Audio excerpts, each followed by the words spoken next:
మన్మధుడు కాస్త భస్మం అయిపోయాడు. భస్మం అయితే అయిపోయాడు, కానీ మన్మధుడు వేసిన బాణం మాత్రం పనిచేసింది. అందుకని ఇప్పటిదాకా పరిచర్యలు చేస్తున్న అమ్మాయి ఎక్కడుంది అని వెతుక్కుంటూ వెళ్ళాడు. ఆవిడ తపస్సు చేసుకుంటోంది. మనం చెప్పుకున్నాం, మన ఇద్దరం పెళ్లి చేసుకుందాం అన్నాడు. ఆవిడని పెళ్లి చేసుకున్నాడు. వాళ్ళకి పెళ్ళయింది. పెళ్ళయిన తర్వాత పార్వతీదేవికి మనస్సుకి ఎంత ఆనందంతో పాటు కొంచెం కష్టం కూడా కలిగింది. మనం పెళ్లి చేసుకుని ఇంత ఆనందంగా ఉన్నాం కదా, మనకి పెళ్లి చేయడం కోసం వచ్చిన మన్మధుడు అనవసరంగా కాలిపోయాడే. అతడి భార్య రతిదేవి ఎంత బాధపడుతుంది, అమ్మవారి గుణం ఎంత గొప్పదో చూడండి. అందుకని భర్తని మన్మధుడిని బతికించండి, మన కోసం కదా ఈ పని చేశాడని అడిగింది. పెళ్ళయిన తర్వాత భార్య పెట్టిన మొదటి అప్లికేషన్, ఏదో 2 ఏళ్ళు 3 ఏళ్ళు అయితే ఆఫీస్ మ్యాటర్స్లో నీకు తెలియవు అనగలడు. మొదటిసారి ఏమంటాడు పాపం, కాస్త మొహమాట పడతాడు కదా. అందుకని పరమేశ్వరుడు ఇప్పుడు చిక్కుల్లో పడ్డాడు. భార్య అడిగిన మొదటి కోరిక తీర్చాలా వద్దా? తీరిస్తే అవే పరమేశ్వరుడి 3వ కంటికి పెద్ద ప్రమాదం ఏం లేదండి, మనం ఏం పర్వాలా, అమ్మవారు ఉన్నారు మనకి అని పరమేశ్వరుడు 3వ కంటి మంటకు విలువే లేకుండా పోతుంది. అలా అని బతికించకపోతే అమ్మవారు బాధపడుతుంది. అందుకని శివుడు బాగా మామూలుగా అమాయకుడైన ఇప్పుడు కొంచెం తెలివిగా ఆలోచించి మన్మధుడు బతకాలంతే కదా, రతిదేవి బాధపడుతుంది కాబట్టి మన్మధుడు బతుకుతాడు. రతిదేవికి మాత్రమే కనిపిస్తాడు, ఇంకెవ్వరికీ కనిపించడం ఒక శాసనం చేశాడు. మన్మధుడు బతికిపోయాడు. అమ్మవారు సంతోషించింది, రతిదేవి సంతోషించింది, మన్మధుడు కూడా సంతోషించాడు. ఎవరికీ కనిపించడు, శరీరం లేకుండా ఉంటాడు, అనంగుడైపోతాడు. ఇప్పుడు మన్మధుడు ఏమనుకున్నాడంటే, ఏమయ్యా ఇప్పుడు మర్యాదగా ఒక ఆవిడిని పెళ్లి చేసుకోవయ్యా అంటే బడాయికి పోయి 3వ కన్ను తెరిచావా? ఇప్పుడేమో ఒక ఆవిడ జాతకు 2వ ఆవిడని చేసుకుని అక్కడ గడిపి ఇక్కడికి వచ్చి ఆవిడ పేరు ఈవిడ దగ్గర చెప్పి తన్నులు తిన్నావా, నీలాంటి వాడికి ఇలా జరగవలసిందేలే అని చాలా కాలంగా తన మనస్సులో ఉన్న ప్రతీకార వాంఛ ఆధారంగా గలగలా నవ్వేసేట. దొరికింది కదా అవకాశం అని. నవ్వితే ఎందుకు కనపడలేదు అంటే, శరీరం లేకుండా చేసినవాడు మన్మధుడు, పరమేశ్వరుడే. మన్మధుడికి శరీరం లేకుండా చేసినవాడు పరమేశ్వరుడే. అందుకని మన్మధుడు రతిదేవికి తప్ప ఇంకెవరికి కనిపించడు. అది పరమేశ్వరుడు చేసిన ఏర్పాటే. పరమేశ్వరుడు చేసిన ఏర్పాటు ఆధారంగా పరమేశ్వరుడి మీదే ప్రతీకారం తీర్చుకున్నాడు. పరమేశ్వరుడు అనుకున్నాడు, ఈ మువ్వల సవ్వడే అది అంటే అమ్మవారి పాదాల మువ్వల సవ్వడిని వర్ణిస్తున్నారన్నమాట ఈ శ్లోకంలో. పరమేశ్వరుడు ప్రణయ కలహము, ఆవిడ తన్నడం ఇదంతా కాదు. ఈ వంకతో ఆదిశంకరులు మనకు చెప్తున్నది ఏమిటి అంటే, అమ్మవారి పాదాల మువ్వల సవ్వడి ఎంత గొప్పగా ఉంది. సింజానమణి మంజీర మండిత శ్రీ పదాంబుజా, అమ్మవారి నామాల్లో ఒక నామం. అమ్మవారి పాదపద్మాలకు సింజానమణి మంజీరం, మంజీరం అంటే కాలి అందె, అది సింజానమణి మంజీరము. మువ్వలు మనోహరమైన సవ్వడి చేసే మువ్వలు కలిగిన మణులతో ఏర్పాటు చేసిన అందమైన బంగారపు ఆభరణం ఆ కాలి అందే. అమ్మవారు కదులుతున్నప్పుడల్లా అది గలగల శబ్దం చేస్తూ ఉంటుంది మనోహరంగా. అందుకని అమ్మవారి పాదం ఇలా కదిలేటప్పటికి ఆ శబ్దం వచ్చింది, మళ్ళీ వెనక్కి తీసుకునేప్పటికి ఆ శబ్దం వచ్చింది అంటే అర్థం సింజానమణి మంజీర పండిత శ్రీపదాంబుజ, అమ్మవారి పాదపద్మాలకు అలంకరించుకున్న అందెలలోని ఆభరణాల యొక్క ఆ మువ్వలు ఎంత బాగున్నాయి, ఎంత మనోహరంగా సవ్వడి చేస్తున్నాయి అని చెప్పడానికి చెప్పిన మాట. ఇంతవరకు బాగుంది. దీనివల్ల మనకు కలిగే ఉపయోగం ఏమిటి శ్లోకం చదువుకుంటే? అది వాళ్ళిద్దరు పర్సనల్ వ్యవహారం. మన్మధుడికి కూడా ఆయన పర్సనల్ వ్యవహారమే. మనకెందుకండి ఈ శ్లోకం ఎందుకు చెప్పినట్టు?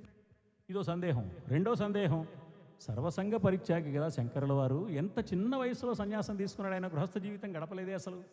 సరాసరి బ్రహ్మచర్య నుంచి సన్యాసంలోకి వెళ్ళిపోయాడే. ఈ సన్యాసం తీసుకున్న పెద్ద మనిషికి, సర్వసంగ పరిత్యాగి అయిన మహానుభావుడికి భార్యాభర్తల పడక గదిలో ప్రణయ కలహము, తన్నులు తినడాలు ఇవన్నీ వర్ణించాల్సిన అవసరం ఉందా? ఇవన్నీ తెలుస్తాయా ఆయనకి? ఇలా చెప్పాడేమిటి అంటే, ఇందులో ఉన్నది భార్యాభర్తల ప్రణయ కలహం కాదు, తనడము కాదు, మరోటి కాదు. చాలా జాగ్రత్తగా ఈ శ్లోకరచన చేశారు ఆదిశంకరుడు. పైకి ఒకలా కనపడుతూ, పైకి ఆది దంపతుల యొక్క ప్రణయ కలహంలా కనపడుతూ మనకు అవసరమైన ఒక పరమాద్భుతమైన సందేశాన్ని ఇందులో చొప్పించారు ఆదిశంకరులు. అది ఆదిశంకరుల యొక్క రచనలో ఉన్న విశేషం. మొట్టమొదటి మాటే మృషాకృత్వా. మృషాకృత్వ అనే మాటకు పొరపాటుగా అని ఒక అర్థం. పొరపాటుగా గంగ పేరు చెప్పారు. మృషాకృత్వ అనే మాటకు మరొక అర్థం అసత్యము చేసి. మృష అంటే అసత్యం, అసత్యం చేసేశారు. దీన్ని గోత్రస్ఖలనం. గోత్రస్ఖలనము అంటే రహస్యంగా ఉన్న మరో భార్య పేరో ప్రియురాలి పేరో పొరపాటున మొదటి భార్య దగ్గర చెప్పడం కాదు, అది మామూలు అర్థం. గో అంటే ఇంద్రియం. మన శరీరంలో చాలా ఇంద్రియాలు ఉన్నాయి. గో అనే మాటకు భూమి అనే అర్థం, గో అనే మాటకు ఆవు అనే అర్థంతో పాటు భూమి అనే అర్థం, కిరణం అనే అర్థం, ఇంద్రియం అనే అర్థం ఉన్నాయి.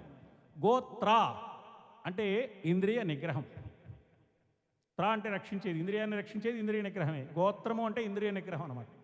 స్ఖలనము అంటే జారిపోవడం, ఇంద్రియ నిగ్రహం జారిపోవడం. మనందరికీ ఇంద్రియాలు ఉన్నాయి. నిగ్రహం కావాలని మనం ఆరాటపడుతూ ఉంటాం, కానీ ఇంద్రియాలు జారిపోతూ ఉంటాయి. పొరపాటును కూడా ఇది తినద్దు కానీ జిహ్వేంద్రియం లాగేస్తుంది. వాటికి ఒక్కసారికి తినేద్దావాలే, పర్వాలేదులే అంటుంది. తర్వాత ఇది తిన్నందుకు 50 టాబ్లెట్లు తింటాడు. తర్వాత ఈ ఒక్కటి తిన్నందుకు పాపం 10 రోజులు బాధపడి ఏ తిండి లేకుండా అలా ఇంద్రియం మోసం చేస్తుంది అనమాట.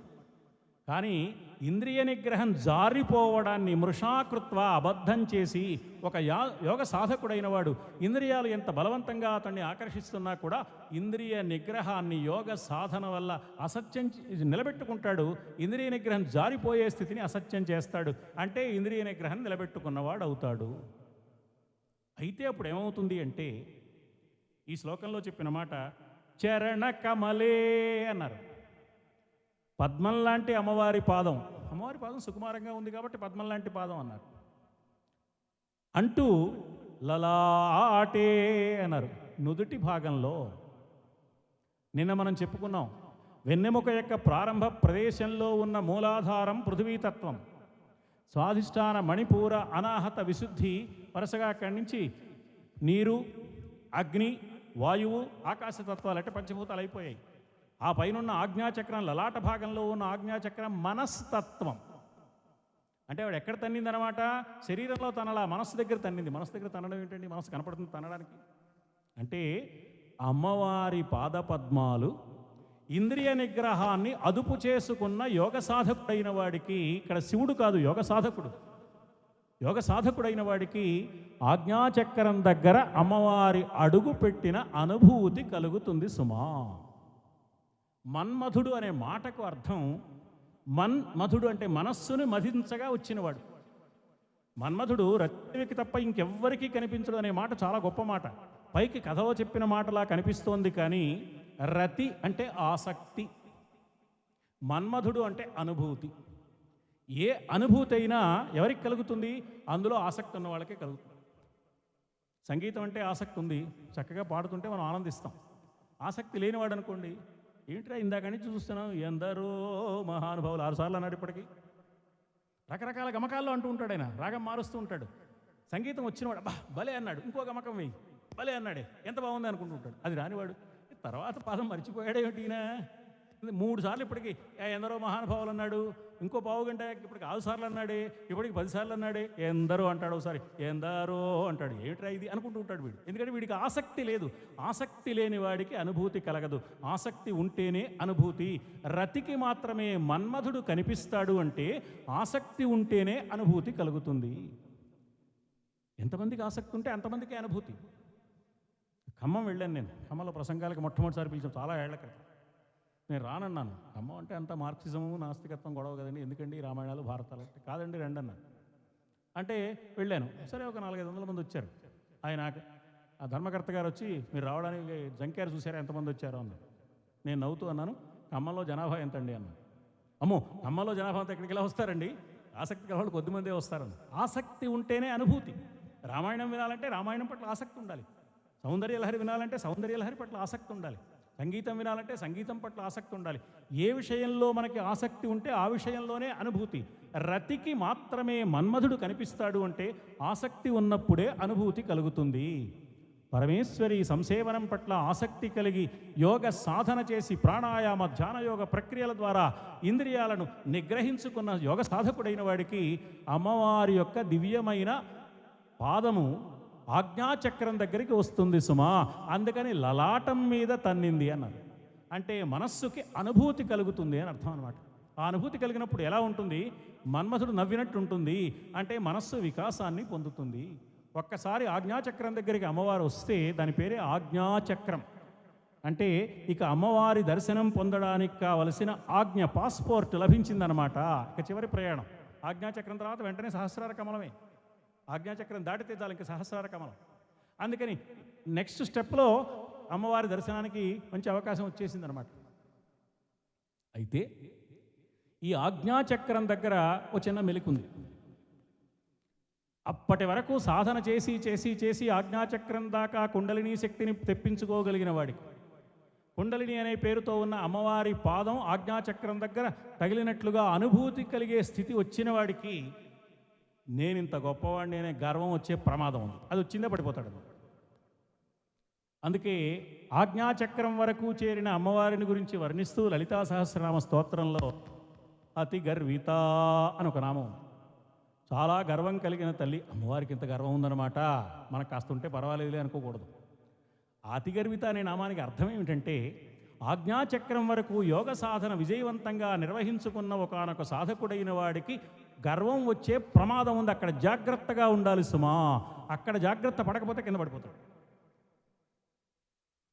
గజేంద్ర మోక్షణ కథలో ఇంద్రద్యుమ్నుడు అనే మహారాజు అగస్త్య మహర్షిని గమనించకుండా శాపాన్ని పొంది ఏనుగైపోయాడు.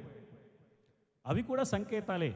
ఇంద్రద్యుమ్నుడు, ఇంద్ర అంటే మనస్సు, జ్యుతి అంటే కాంతి, దాన్ని పొందినవాడు అంటే ఆజ్ఞాచక్రం వరకు వచ్చిన యోగ సాధకుడు. అతడు నిలకడతనాన్ని పొందాలి, పొందలేకపోయాడు. నిలకడతనానికి గుర్తు అగస్త్యుడు, అగమును స్తంభింపజేసినవాడు, పర్వతం మరి పెరగకుండా చేసినవాడు. లోకంలో ఎవరికైనా పర్వతం పెరగకుండా చేసినవాడు అనే పేరు ఉంటుందండి, అదొక బిరుదు. అసలు ఆయన పేరు ఏమిటో అందరూ మర్చిపోయారు. కొన్నాళ్ళకి పాపం ఆయన కూడా మర్చిపోయాడు. ఏమిటో అందరూ అగస్త్యుడు అంటున్నారండి, మా అమ్మ నాన్న పెట్టిన పేరు నేను కూడా మర్చిపోయానండి. అగస్త్యుడు అనే పేరు పర్వతాన్ని స్తంభింపజేసినవాడు. పర్వతం పెరిగిపోతుంది, దాన్ని పెరగకుండా చేశాడు అంటే నిలకడతనం కలిగినవాడు. అగస్త్యుడిని గమనించలేదు అంటే అర్థం ఆజ్ఞాచక్రం వరకు యోగ సాధన చేసిన సాధకుడైన వాడు నిలకడతనం కాపాడుకోలేకపోయాడు, అహంకారం వల్ల జారిపోయాడు. అందుకని సరోవరంలో పడ్డాడు, నీళ్లలో పడ్డాడు, మొసలు పట్టుకున్నాడు. అది గజేంద్ర మోక్షణ కథలో పైకి ఏనుగు మొసలి కథలా కనపడుతూ అది మన కథ అన్నమాట. అందులో ఉన్న ఏనుగు ఇంద్రద్యుమ్నుడి కథ, ఏనుగు కథ కాదు, ఇంద్రద్యుమ్నుడు కాదు, మన కథే. మన కథని ఏనుగు పేరుతో చెప్పాడు. మన పేరుతో చెబితే మన కోపం వస్తుంది. మన పేరు చెబితే మనం కష్టపడతాం కదా. అప్పారావు సుబ్బారావు అంటే మన కోపం వచ్చేస్తుంది. మన పేరు ఎందుకు చెప్పారండి? ఏనుగు పేరు చెప్తే పాపం ఏనుగు కోర్టులో కేసు వేయలేదు కదా, అందువల్ల ఏనుగు మీద పెట్టి చెప్పారనమాట ఆ కథని. మదించిన అహంకారం కదా, అందుకని గుర్తుగా ఏనుగు అన్నారనమాట. ఎంత మదించినదైనా సరే దెబ్బ తినక తప్పదు సుమా అని చెప్పడానికి. అందువల్ల మనస్సు ఆజ్ఞాచక్ర స్థానం కాబట్టి ఆ అక్కడ దాకా వచ్చినప్పుడు అహంకారం పెరిగే ప్రమాదం ఉంటుంది. అహంకారం పెరగకుండా అక్కడ నిలకడతనాన్ని గనక సంపాదించుకున్నాడా, ఇంద్రియ నిగ్రహాన్ని కొనసాగించగలిగాడా, అమ్మవారి పాదము తాకిన అనుభూతి కలిగి కుండలిని శక్తి ఆజ్ఞాచక్రం వరకు వచ్చి దివ్యమైన ఆనంద పారవస్యాన్ని అనుభవిస్తాడు. మన్మథుడు నవ్వినట్లుంటుంది. అందుకు సూచనగా అమ్మవారి పాదం అక్కడికి చేరగానే అమ్మవారి పాదాలకున్న మువ్వల సవ్వడి, అందెల మువ్వల సవ్వడి మనోహరంగా అతడికి వినపడుతుంది. గొప్ప ధ్యానం చేసేవారు, యోగ సాధన చేసేవారు మాకు అమ్మవారి కాలి అందెల మువ్వల సవ్వడి వినపడింది అని చెప్తూ ఉంటారు. ఎందుకు వినపడుతుందన్నమాట, అమ్మవారు ఆజ్ఞాచక్రం దాకా వచ్చినప్పుడు వినపడుతుంది, లేకపోతే వినపడదు. ఆజ్ఞాచక్రం దాకా అమ్మవారు ప్రయాణం చేసినప్పుడు జరిగే దివ్యమైన ఒకానొక అనుభూతిని చమత్కారంగా పార్వతీ పరమేశ్వరుల ప్రణయ కలహం వంకతో వర్ణించారనమాట ఆదిశంకర్. ఇది కూడా ఎప్పుడు చెప్పారు? అయ్యో అశోక వృక్షానికి అమ్మవారి తన్ను తగిలింది, నాకు ఒక్కసారి కూడా తగలలేదే అని పరమేశ్వరుడు అనుకోగానే తర్వాత శ్లోకం ఇది. అంటే ఆయన తంతే బాగుండు అనుకుని తన్నిందనమాట అమ్మవారు. ఇది కథలో ఉండే చమత్కారం. లోపలి కథలో ఉండే చమత్కారంలో ఒక యోగ సాధకుడి యొక్క దివ్యమైన వైభవాన్ని చమత్కారంగా వర్ణించి యోగ సాధకుడైన వాడికి ఆజ్ఞాచక్రం దగ్గర అమ్మవారు అడుగుపెట్టిన అనుభూతిని పొందగలుగుతాడు అనే సత్యాన్ని చెప్పడానికి ఈ శ్లోకం చెప్పారు. అమ్మవారి పాదాల అందెల మువ్వల సవ్వడి వర్ణించే వంకత. అమ్మా నీ పాదాలు ఎంత గొప్పవంటే, హిమాని హంతవ్యం హిమగిరి నివాసైక చతురౌ నిశాయాం నిద్రాణాం నిశి చరమభాగే చ విశదౌ వరం లక్ష్మీపాత్రం శ్రియం అతిసృజంతౌ సమయినాం సరోజం తత్పాదౌ జనని జయతశ్చిత్రమిహ కిం. అమ్మ లోకంలో అందరూ పాదపద్మాలు పాదపద్మాలు అంటూ ఉంటారు. అంటే పాదాలు పద్మాల్లో ఉన్నాయి, సుకుమారంగా ఉన్నాయి, అందంగా ఉన్నాయి, ఎర్రగా ఉన్నాయి, లేత ఎరుపు రంగులో ప్రకాశిస్తున్నాయి. కావ్య నాయికల పాదాలని వర్ణిస్తూ కవులందరూ ఆ పాదాలు పద్మాల్లా ఉన్నాయి అంటారు. అమ్మా, నీ పాదాలు పద్మాల్లా ఉన్నాయని నేను అనలేకపోతున్నానమ్మా. ఎందుకంటే నీ పాదాల యొక్క సౌందర్యం పద్మాల సౌందర్యాన్ని జయించింది కాబట్టి.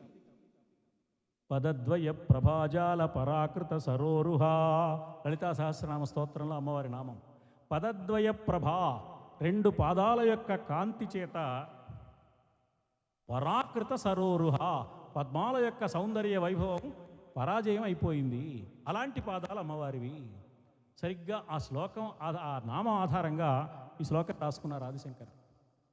ఎలా అమ్మవారి పాదాలు పద్మాలను జయించాయి. జయించాలంటే కొన్ని పాయింట్స్ ఉండాలి కదండి. ఏమిటా పాయింట్స్ అంటే, మొట్టమొదటి మాట, అమ్మా హిమాని హంతవ్యం హిమగిరి నివాసైక చతురౌ. సర్వసాధారణంగా పద్మాలకున్న లక్షణం ఏమిటంటే మంచు సోకితే ముడుచుకుపోతాయి.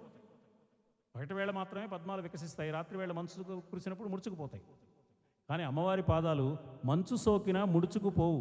ఎందుకని అంటే చిన్నప్పటి నుంచి మంచుకొండ మీద తిరిగే అలవాటున్న మంచుకొండరాజు గారు అమ్మాయి కదా. హిమగిరి నివాసైక చతురవు, అది శంకరుల యొక్క తర్కం ఎంత బాగుంటుందో చూడండి. ఎక్కడ ఏ పదాన్ని ప్రయోగించాలో ఆ పదాన్ని ప్రయోగిస్తారు, ఏ అంశం చెప్పాలో ఆ అంశమే చెప్తారు. నువ్వు మంచుకొండరాజు గారు అమ్మాయివి కదా, మీ ఇల్లంతా మంచే, ఆ ఇంట్లో అటు ఇటు తిరుగు, చిన్నప్పటి నుంచి నీ పాదాలు మంచు మీద తిరగడానికి అలవాటు పడ్డాయి, అందువల్ల వాటికి ముడుచుకుపోవడం లేదు. కానీ పద్మాలో కాస్త మంచు సోకితే చాలు ముడుచుకుపోతాయమ్మా. అందుకని హిమానీ హంతవ్యం హిమగిరి నివాసైక చతురవు. అంతేకాదు, పద్మాలు రాత్రి వేళ ముడుచుకుపోతాయి, మంచు లేకపోయినా సరే రాత్రి వేళ ముడుచుకుపోతాయి. కానీ నీ పాదాలో రాత్రింపగళ్ళు ఒకే విధమైన కాంతి వైభవాన్ని వెదజల్లుతూ ఉంటాయి.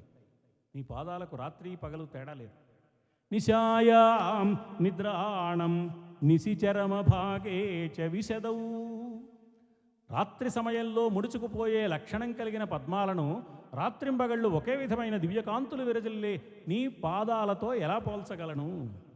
వరం లక్ష్మీపాత్రం శ్రియమతి సృజంతౌ సమయినాం.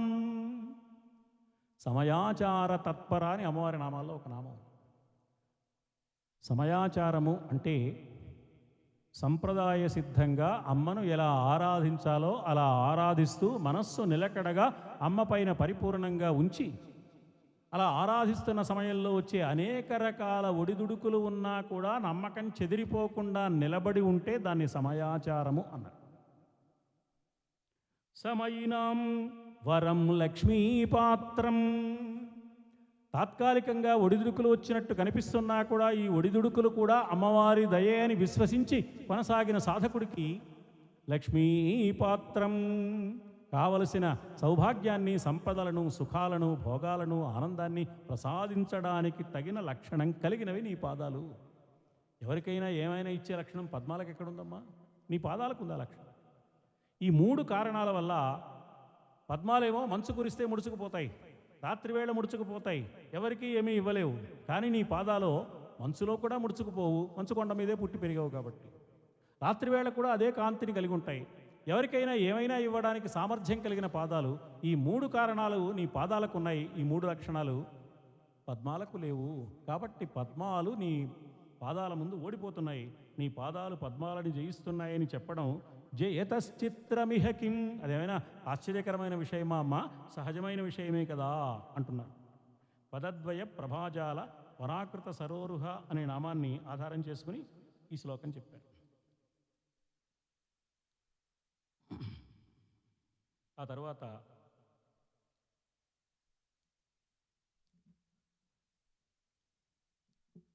పదం తే కీర్తీనాం ప్రపదే ప్రపదమపదం దేవి విపదాం కథం నీతం సద్భిః కఠిన కమఠీ కర్పరతులాం కర్పరతలాం కథం వా పాణిభ్యాం ఉపయమనకాలే పురభిదా యదాదాయన్యస్తం దృషది దయమానేన మనసా. అమ్మా, నీ పాదాలు ఎంత సుకుమారంగా ఉన్నాయమ్మా. ప్రపదము అంటే ఇందాకేమో మంచు మీద నడిచేవి అరికాళ్ళు, పాదాల కింది భాగం. ఇప్పుడేం వర్ణిస్తున్నారు? పాదాల పైభాగం. పాదాల పైభాగం దాన్ని ప్రపదము అంటారు. ప్రపదము అంటే మీగాలు అంటాం తెలుగులో మనం. పాదము యొక్క పైభాగం. ఈ పాదము యొక్క పైభాగం ఎలా ఉంటుంది అమ్మవారికి అంటే వ్యాస మహర్షి ఏమన్నారు అంటే లలితా సహస్రనామ స్తోత్రంలో కూర్మపృష్ఠ జయిష్ణు ప్రపదాన్విత. కూర్మపృష్ఠం అంటే తాబేలు యొక్క మూపు, తాబేలు యొక్క వీపు. అది చాలా గట్టిగా ఉంటుంది. గొడ్డలు పెట్టి కొట్టినా సరే ఏం కాదు దానికి. ఆ తాబేలుని కాస్త ఇలా తిప్పి ఒక చిన్న రాయి వేస్తే వెలకిలా తిప్పి చచ్చిపోతుంది బాబు. దాని శక్తి అంతా పై డిప్ప మీద ఉంటుందన్నమాట. ఆ డిప్పలో దాచుకుంటుంది. ఏదైనా ప్రమాదం వస్తుందో తెలియగానే కాళ్ళు చేతులను డిప్పలోకి ముడుచుకుంటుంది. ఇంకా ఎవరేం చేయలేరన్నమాట. దీన్నే ఉదాహరణగా చెప్తారు భగవద్గీతలో. ఇంద్రియ నిగ్రహం కలిగిన సాధకుడు ఏం చేస్తాడంటే ఇంద్రియాలకు ఆకర్షణల వ్యామోహాలు వస్తున్నాయని తెలిసినప్పుడు ఇంద్రియాలను ఉపసంహరింపచేసుకుంటాడు. కూర్మోంగానీవ సర్వశః అని చెప్పారు భగవద్గీతలో ఉదాహరణగా వ్యాస మహర్షి కృష్ణ పరమాత్మ చేత పలికించిన మాట. అందువల్ల ఆ కూర్మము తాబేలు చాలా గొప్పది, దాని వీపు చాలా గొప్పది. ఆ తాబేలు వీపు యొక్క గట్టితనాన్ని కూడా జయించగలిగినంత గట్టిగా ఉన్న మీగాళ్ళు ప్రపదములు నీకున్నాయమ్మా. కూర్మపృష్ఠ జయిష్ణు ప్రపదాన్విత. తాబేలు వీపు ఏం చేసింది? మందర పర్వతాన్ని మోసింది. మందర పర్వతం నీళ్లలో మునిగిపోకుండా మోసింది.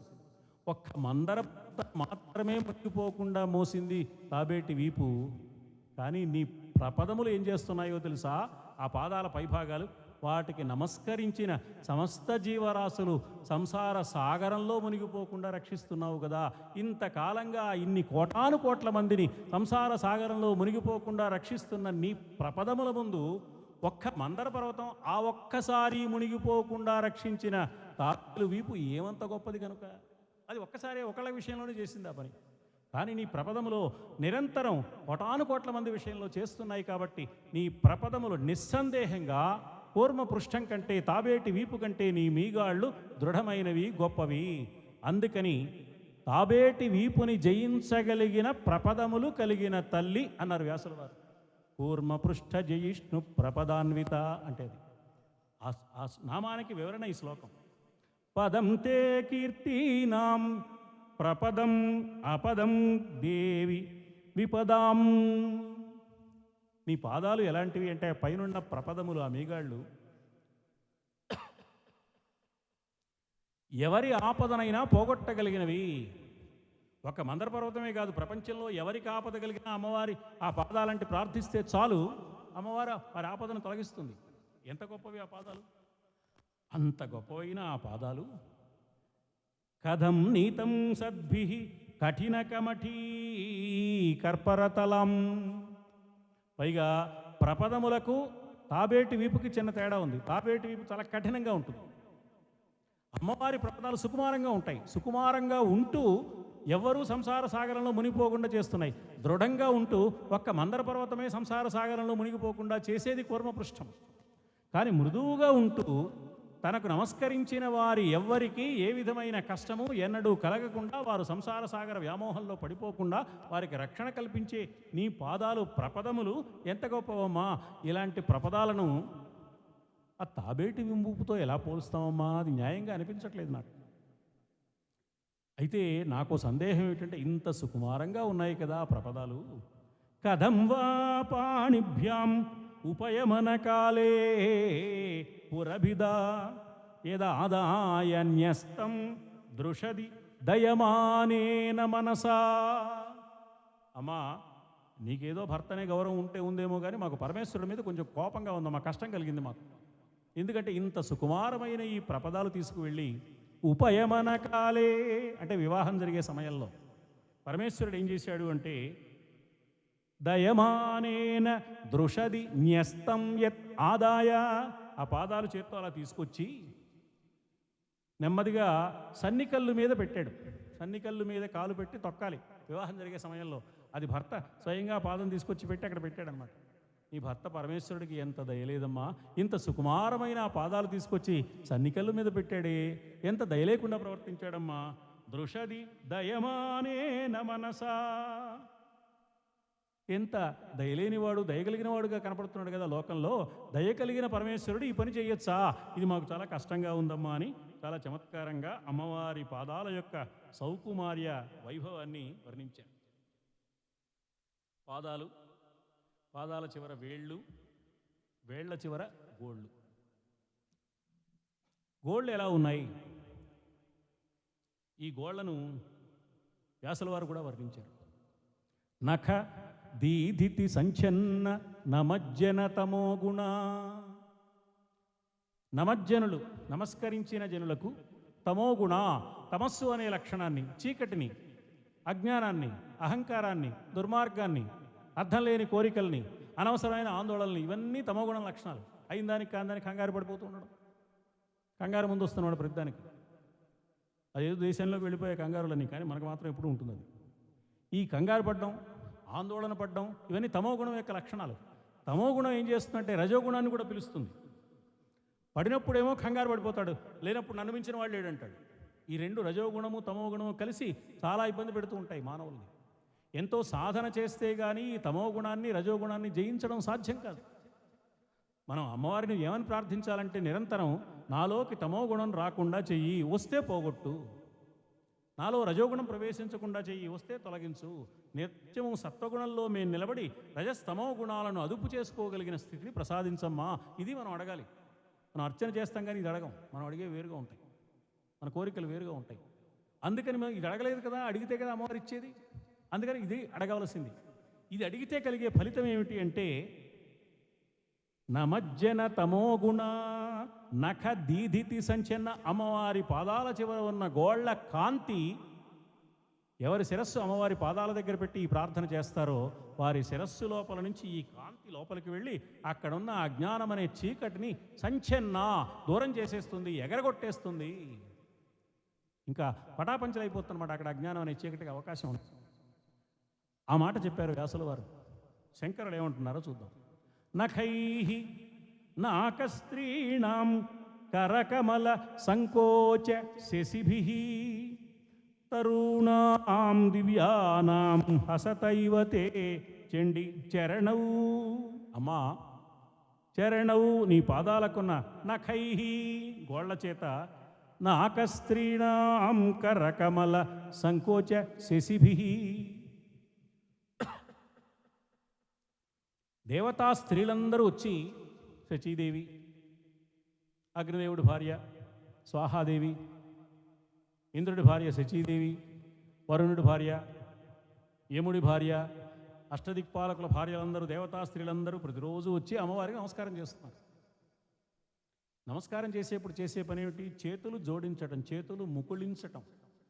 వాళ్ళ చేతులు చాలా సుకుమారంగా ఉన్నాయి, కర కమలాలు. ఎప్పుడైతే ఈ కమలాలు, పద్మాలు ముడుచుకుపోతున్నాయి అమ్మవారి పాదాల దగ్గరికి వచ్చేటప్పటికి, అంటే దేవతా స్త్రీల కరకమలాలు ముడుచుకుపోయేలాగా చేసే చిత్రమైన చంద్రుడివి నువ్వు, నీ పాదాలు. చంద్రుడిని చూస్తే పద్మం ముడుచుకుంటుంది, కలువ విచ్చుకుంటుంది, పద్మం ముడుచుకుంటుంది. సూర్యుడిని చూస్తే కలువ ముడుచుకుంటుంది, పద్మం విచ్చుకుంటుంది. అందుకని అమ్మవారి పాదాలు, ఆ పాదాలకున్న గోళ్ళు కాంతి విషయంలో ఎలా ఉన్నాయంటే అచ్చమైన చందమామ కాంతిని వెదజల్లుతున్నాయి. ఎప్పుడైతే అవి చందమామలా ఉన్నాయో, కరకమలాలతో వచ్చిన దేవతా స్త్రీలు నమస్కారం చేయడం కోసం వచ్చేసరికి అవి ముడుచుకుపోతున్నాయి. అంటే చేతులు జోడించి వాళ్ళు నమస్కరిస్తున్నారు, ముకుళిత హస్తాలతో నమస్కరిస్తున్నారు అనమాట. అందుకని ముడుచుకుపోతున్నాయని చమత్కరించారు. తరుణాం దివ్యానాం హసతైవ తే చండి చరణౌ ఫలాని స్వస్థేభ్యః ఇసలయ కరాగ్రేణ దధతాం. కల్పవృక్షం లాంటివి నీ పాద పద్మాలు, చాలా గొప్పవి అంటారు. కానీ కల్పవృక్షం ఎందుకు పనికొస్తుందమ్మా నీ పాదాల ముందు? కల్పవృక్షం ఎక్కడ ఉంటుంది? దేవలోకంలో ఉంటుంది. దేవలోకంలో ఉన్న కల్పవృక్షం దేవలోకంలోని వారికి మాత్రమే ఏమైనా ఇవ్వగలదు. అక్కడ దేవలోకంలో ఉంటే భూలోకంలో వాళ్ళకి ఎలా ఇస్తుందండి? అది ఇవ్వడం సాధ్యం కాదు కదా. దేవలోకంలో ఉన్న వాళ్ళకి మాత్రమే ఇస్తుంది. దేవలోకంలో అవసరాలు ఎవరికి ఉంటాయి? వాళ్ళందరూ బాగా సంపన్నులు, మంచి అధికారం ఉంది, డబ్బు ఉంది, హోదా ఉంది, వాళ్ళకి సుఖాలు భోగాలు ఉన్నాయి, అమృతం కూడా తాగేశారు, వాళ్ళకి ఏం కష్టాలు లేవు. ఏమీ కష్టాలు లేని వాళ్ళకి, ఏమీ బాధలు లేని వాళ్ళకి, ఏమీ దారిద్ర్యం లేని వాళ్ళకి, ఏ ఇబ్బందులు లేని వాళ్ళకి ఇచ్చేందుకేముంది? అక్కడుంది కల్పవృక్షం. ఏమంత గొప్పతనం? నీ పాదాలు సమస్త లోకల్లో అందరికీ, అన్ని లోకాలలోని వారికి, దరిద్రులకు, దీనులకు ఉన్న కష్టాన్ని తొలగించగలిగిన సామర్థ్యం కలిగినవి కదా. ఉన్నవాళ్ళకి ఇచ్చే లక్షణం ఉంది కల్పవృక్షాలకి. కానీ నీ పాదాలు కల్పవృక్షం కన్నా ఎన్ని రెట్లు గొప్పవమ్మా. లేని వాళ్ళకి ఇస్తున్నావు, దరిద్రులకు ఇస్తున్నావు, దీనులకు ఇస్తున్నావు, ఎవరికి దీనత్వం లేకుండా చేస్తున్నావే. అనంతమైన సంపదలు ఇవ్వవలసిన చోట ప్రతి చోట నువ్వు ప్రసరిస్తూనే ఉన్నావు కదా. కల్పవృక్షాన్ని మించిపోయిన వైభవం నీ పాదాలకు ఉంది కదా. కల్పవృక్షం కంటే తప్పనిసరిగా నీ పాదాలు గొప్పవి అని చెప్పకుండా ఎలా ఉంటామమ్మా.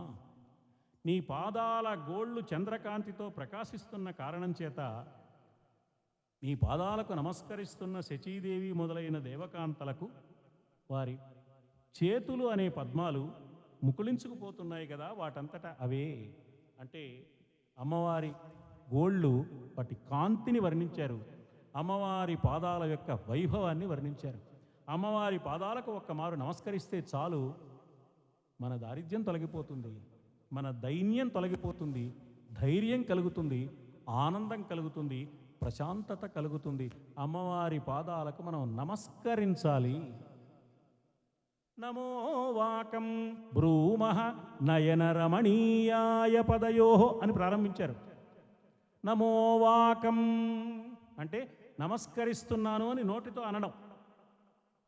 నోటితో అనాలి, చేతితో చెయ్యాలి. అక్కడికి నమస్కారం అయిపోయిందా? కాదు. మనస్సులో నమస్కారం అనే భావన ఉండాలి. త్రికరణ శుద్ధిగా చేయాలి. మనస్సు ఉండాలి, వాక్కు ఉండాలి, క్రియ ఉండాలి. క్రియతో చేతులు జోడించాం, నోటితో నమస్కారం అంటున్నాం, కానీ మనస్సులో నమః అనే భావం ఉన్నదా? నమః అంటే నాది కాదు, ఈ ప్రపంచం నాది కాదు, ఈ సృష్టిలో ఉన్న సంపదలు నావి కావు, నాకొచ్చే సుఖాలు నావి కావు, నాకొచ్చే కష్టాలు నావి కావు, నాకొచ్చే గౌరవాలు నావి కావు. నిన్న అవధాని గారు చెప్పారు ఈ సత్కారం అమ్మవారికే అని. అలాగా ఈ సత్కారం తనకు అనుకోవట్లేదు, అవమానం జరిగినా తనకు అనుకోవట్లేదు. నా మహా అంటే నాది కాదు. భగవంతుడికి మనం నమః నమః అంటున్నామంటే నాకు వచ్చేవేవి నావి కాదయ్యా, నీకే ఇచ్చేస్తున్నావు, నువ్వు చూసుకో. అవన్నీ సుఖం వచ్చినా నీకే, కష్టం వచ్చినా అది కూడా నీకే బట్వాడ. ఆటోమేటిక్గా నీకు వెళ్ళిపోతుంది అనమాట, రీడైరెక్ట్ అయిపోతుంది. ముందుగానే చెప్పేశాం పెద్ద పోస్ట్ ఆఫీస్లో, నాకు వచ్చిన అడ్రస్ కన్నీ ఫలానా చోటకి రీడైరెక్ట్ చేసేయి, అమ్మవారికి వెళ్ళిపోతుంది అనమాట. అందుకని సుఖమైన, దుఃఖమైన, మానమైన, అవమానమైన, కలిమైన, లేమైన ఏదైనా నాది కాదు అనుకోనే మనస్సు ఎవరికి ఉంటుందో వారు అమ్మవారికి మనస్సుతో నమస్కరించినట్టు లెక్క. అది లేకపోతే చేత్తోనూ నోటితోనూ నమస్కరించాం, అది చాలదే. మనస్సుతో కూడా నమస్కరించాలి. మనస్సుతో ఎలా నమస్కరిస్తామండి? మనస్సు నమస్కరించడం అంటే ఏమిటి అంటే ఈ భావం మనస్సుకి స్థిరంగా, దృఢంగా, నిలకడగా ఉండడం. ఇది ఒక్కసారిగా రాకపోవచ్చు, కానీ అసలు నమస్కారం అంటే ఇది అని తెలుసుకుంటే ఎప్పటికైనా వస్తుందేమో. అందుకోసం మనం ప్రయత్నం చేయాలి. అందుకని అలాంటి నమస్కారం కావాలి అని చెప్పారు. తర్వాత దదానే దీనేభ్యః శ్రియమనిశమాశాను సదృశీం అమందం సౌందర్య ప్రకరమకరందం వికిరతి. దదానే దీనేభ్యః దీనులైన వారికి ఇచ్చే లక్షణం కలిగిన పాదాలు నీవి. నీ పాదాలు ఎలాంటివి అంటే దీనులైన వారికి ఇస్తాయి, దైన్యంతో బాధపడుతున్న వారికి ఇస్తాయి. అన్నీ ఉన్న దేవతాలోకంలో వారికి ఇవ్వడం కాదు, అది కల్పవృక్షం ఆ పని చేస్తుంది. కానీ నీ పాదాలో దదానే దీనేభ్యః శ్రియం, దీనులైన వారికి శ్రియం సంపదలను ఇచ్చే లక్షణం నీ పాదాలకు ఉంది. ఎప్పుడిస్తాయి? అనిశం, ఎప్పుడు పడితే అప్పుడు ఇస్తాయన్నమాట. వాటికి వేళాపాళ లేదు, ఒక సమయంలో ఇవ్వడం, ఒక సమయంలో ఇవ్వకపోవడం లేదు. అమ్మవారికి నిరంతరం దీనులైన వారిని కరుణించడమే కార్యక్రమం, ఇంకో కార్యక్రమం లేదు. నిన్నటి వరకు ఇచ్చామండి, ఇవాళ సెకండ్ సాటర్డే, రేపు సండే హాలిడే, సోమవారం పొద్దున్న 10 దాకా మళ్ళీ ఆఫీస్ తెరిచే పని లేదు అనే మాట లేదు. అనిశం ఆశాను సదృశీం, నీ మనస్సులో, భక్తుడి మనస్సులో ఉన్న ఆశకు అనుగుణంగా, భక్తుడి మనస్సులో ఉన్న తాపత్రయానికి అనుగుణంగా, కోరికకు అనుగుణంగా, వాడు పడుతున్న బాధలకు అనుగుణంగా, అందువల్ల వాళ్ళు అమ్మవారిని ఆశ్రయిస్తే ఏదో కలుగుతుందనే ఆశకు అనుగుణంగా. ఆశ అంటే దిక్కు అని ఒక అర్థం.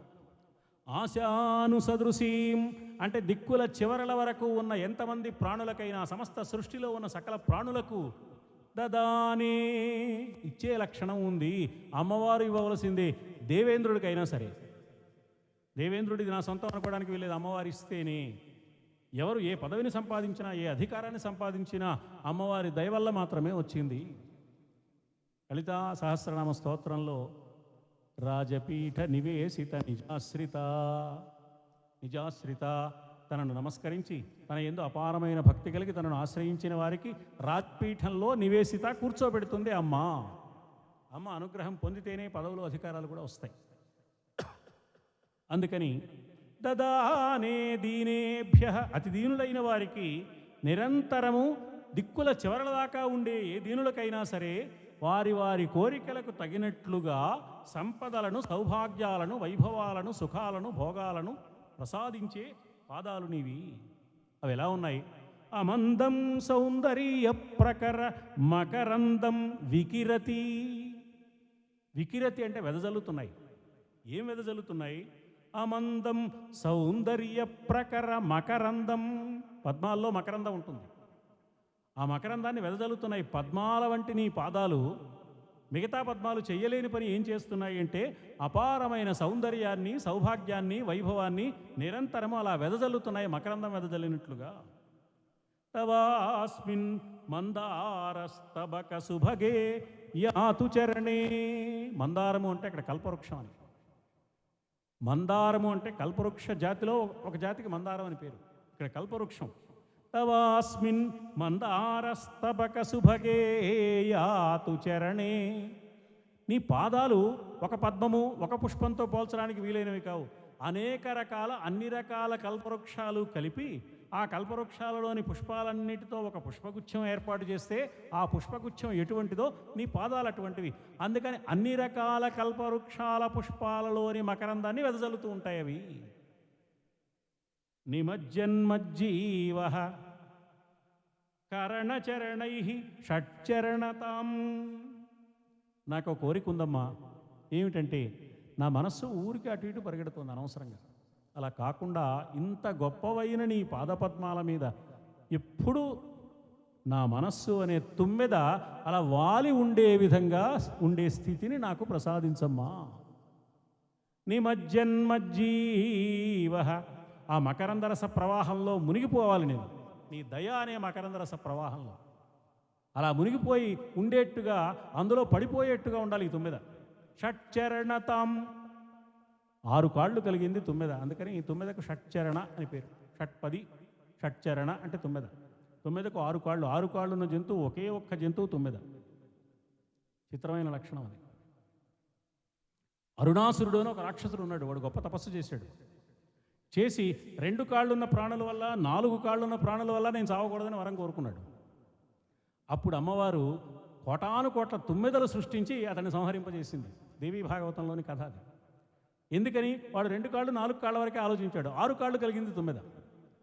అందుకని ఇక్కడ షట్చరణతాం, 6 కాళ్ళు కలిగిన తుమ్మెదనై నేను 6 కాళ్ళు కలిగిన దానికంటే తుమ్మెదనైపోయి నీ పాద పద్మాల మీద వాలిపోవాలి. పద్మం మీద తుమ్మెద వాలుతుంది, అన్ని పుష్పాల మీద వాలుతుంది. కల్పవృక్షంలోని అన్ని రకాల కల్పవృక్షాల పుష్పాలు కలిపి ఒక పుష్పగుచ్ఛంలా ఉంటే అందులో నుంచి అపారంగా మకరందం వెదజల్లుతూ ఉంటే అక్కడ వాలిపోయి అక్కడ మునిగిపోయే దివ్యమైన ఆనంద పారవస్య స్థితిని తుమ్మెదలాంటి నా మనస్సు కోరుకుంటోందమ్మా. నేను తుమ్మెదగా మారిపోవాలి, అందులో పడిపోవాలి. ఇక్కడ ఒక విశేషం ఉంది. షట్చరణతాం అన్న 6 కాళ్ళు కలిగిన తుమ్మెద. తుమ్మెదకు 6 పాదాలు సహజ విషయమే అది. కానీ ఇక్కడ 6 పాదాలు అంటే 5 ఇంద్రియాలు, 6వదైన మనస్సు. భగవద్గీత చెప్పింది మనస్సు 6వ ఇంద్రియం అని. మనశ్షష్ఠాని ఇంద్రియాణి. 5 ఇంద్రియాలకి ఆధిపత్యం వహించేది, 5 ఇంద్రియాలతో కనెక్ట్ అయి ఉన్నది మనస్సు. 5 ఇంద్రియాలు జ్ఞానేంద్రియాలు, తెలుసుకునే అవయవాలు. జ్ఞానేంద్రియాలు అంటే తెలుసుకునే అవయవాలు. శబ్దాన్ని తెలుసుకోవాలి, చెవి కావాలి. రూపాన్ని తెలుసుకోవాలి, కన్ను కావాలి. వాసన తెలుసుకోవాలి, ముక్కు కావాలి. రుచిని గుర్తించాలి, నాలుక కావాలి. స్పర్శను గుర్తించాలి, చర్మం కావాలి. ఈ 5 ఇంద్రియాలు 5 విషయాలు తెలుసుకుంటున్నాయి. శబ్ద, స్పర్శ, రూప, రస అంటే రుచి, గంధం అంటే వాసన. ఈ 5ంటిని తెలుసుకునే అవయవాలు. అందుకని వాటికి జ్ఞానేంద్రియాలు అని పేరు. తెలుసుకునే అవయవాలు తెలుసుకునేవిగానే ఉండాలి, కానీ కోరుకునే అవయవాలుగా మారకూడదు. డ్రైవర్ అంటే డ్రైవ్ చేసేవాడు, టీచర్ అంటే టీచ్ చేసేవాడు. వాడు ఉద్యోగం అది, ఆ పని చేయాలి. ఇంద్రియాలు తెలుసుకుని ఆగిపోవాలి, కానీ తెలుసుకుని ఆగిపోక కోరుకోవడం మొదలు పెడుతున్నాయి. కోరుకోవడం మొదలు పెడితే ఆ కోరిక ఎక్కడికి వెళుతుంది? మనస్సు మీద దాని ప్రభావం చూపిస్తుంది. నాలుక మీద కలిగిన కోరిక, నాలుకకు సంబంధించిన ఒక కోరిక కలిగింది, అది మనస్సును ప్రభావితం చేస్తుంది. నాకు ఇప్పుడు ఏదో తినాలనుంది, ఒరే అబ్బాయి ఇప్పుడు తినకూడదురా, కాస్త టెంపరేచర్ తగ్గేదాకా ఆగు. కాదు, కొత్త ఆవకాయ ముక్క అందరూ తింటున్నారు, నేను కూడా తింటా. ఒరే నీకు 102 టెంపరేచర్ ఉంది, అయినా సరే తింటా అంటాడు. ఏమవుతుంది? వీడు ఏమయ్యాడో చెప్పడానికి ఆవకాయ బద్ద సాక్ష్యం. ఆవకాయ బద్ద ఎలా ఉందో చెప్పడానికి వీడు మిగలడు.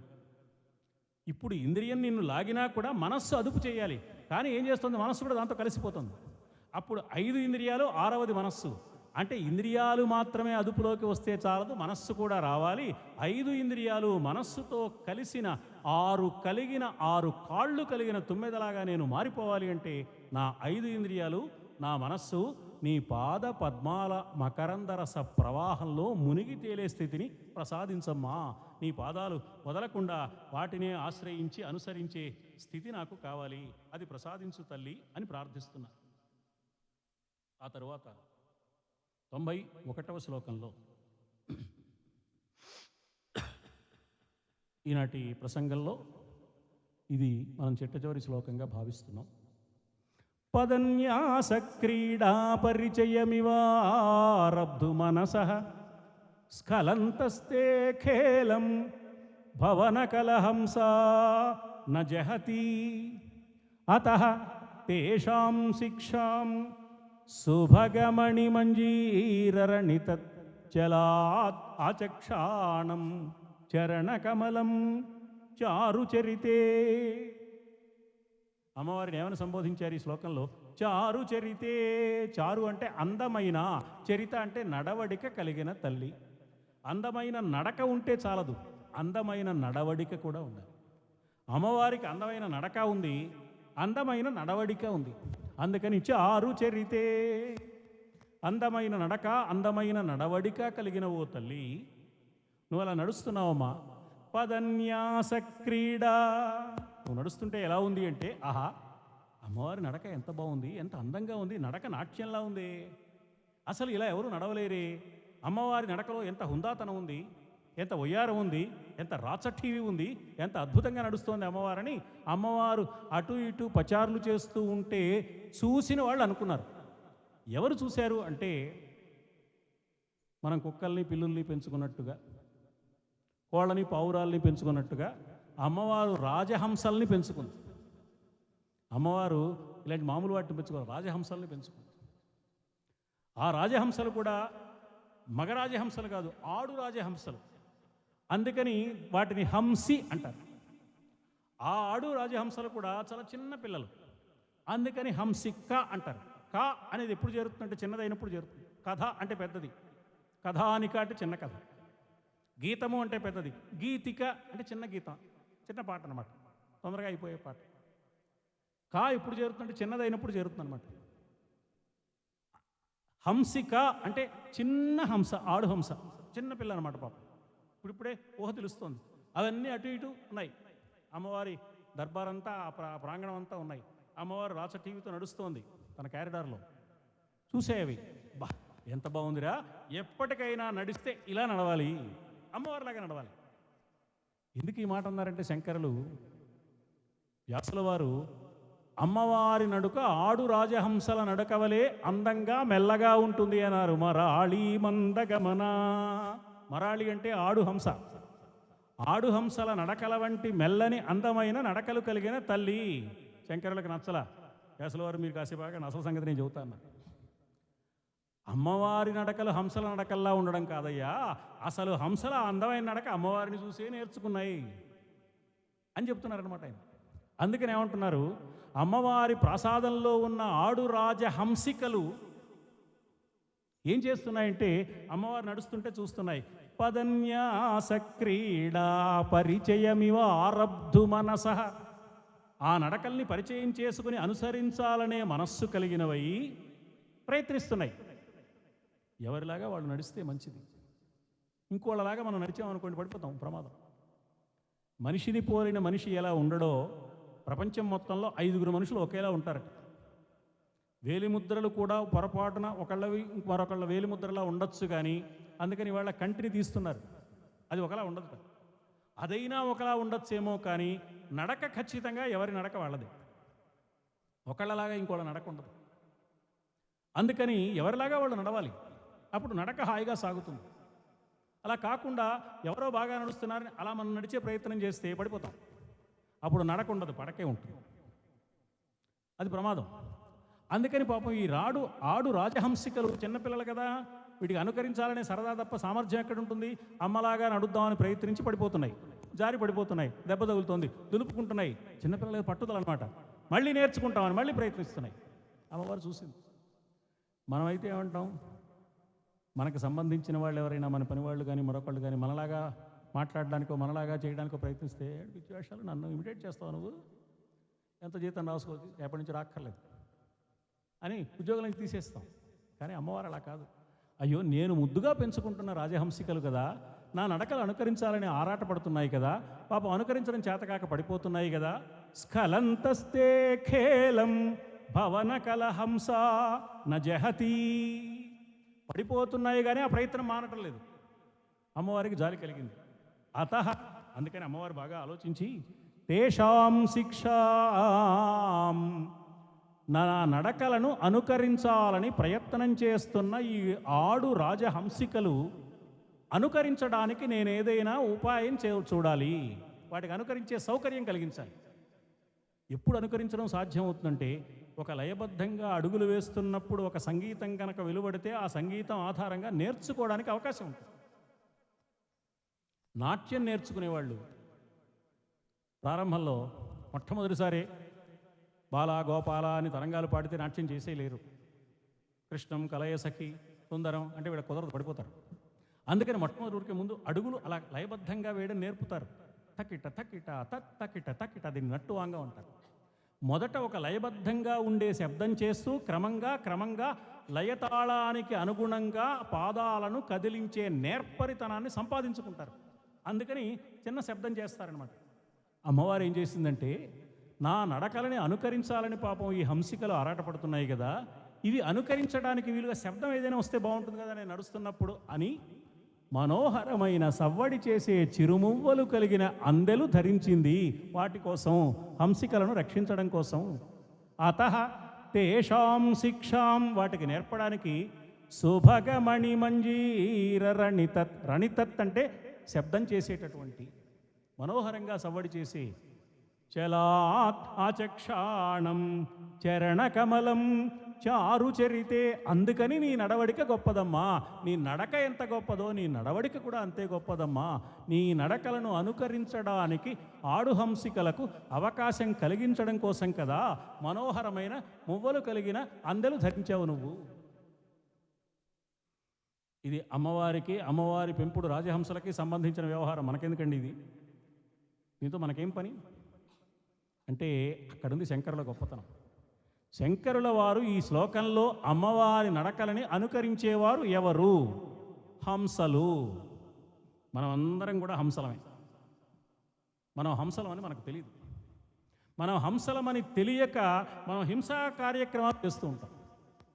హంసలమని తెలుసుకోగలిగితే మన నుంచి హింస రాదు. హంసలమని తెలుసుకున్నవాడు ఏమవుతాడు అంటే పరమహంస అవుతాడు. రామకృష్ణ పరమహంస అంటే అది తాను హంస అని తెలుసుకున్నాడు అనమాట. హంస అని తెలుసుకోవడం అంటే ఏమిటి అంటే, యోగ సాధన చేస్తున్నప్పుడు అనాహత కేంద్రం వద్దకు కుండలిని శక్తి ప్రవేశించినప్పుడు అక్కడ అనాహత కేంద్రమన్న హృదయంలో వినపడే శబ్దాన్ని వినగలిగే దివ్యమైన స్థితి వస్తుంది. మనం చెప్పుకున్నాం. మనం సో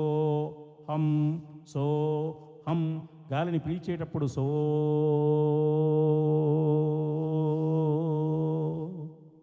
విడిచిపెట్టేటప్పుడు హం. ఈ రెండు కలిపితే సోహం సోహం సో అయింది. అందుకే ఈ శాస్త్రం మొత్తాన్ని వివరించిన ఉపనిషత్తు పేరు హంసోపనిషత్. మనందరిలోనూ హంస లక్షణం ఉన్నది. అంటే సోహం సోహం అని నిరంతరం జరుగుతోంది తెలియకుండానే.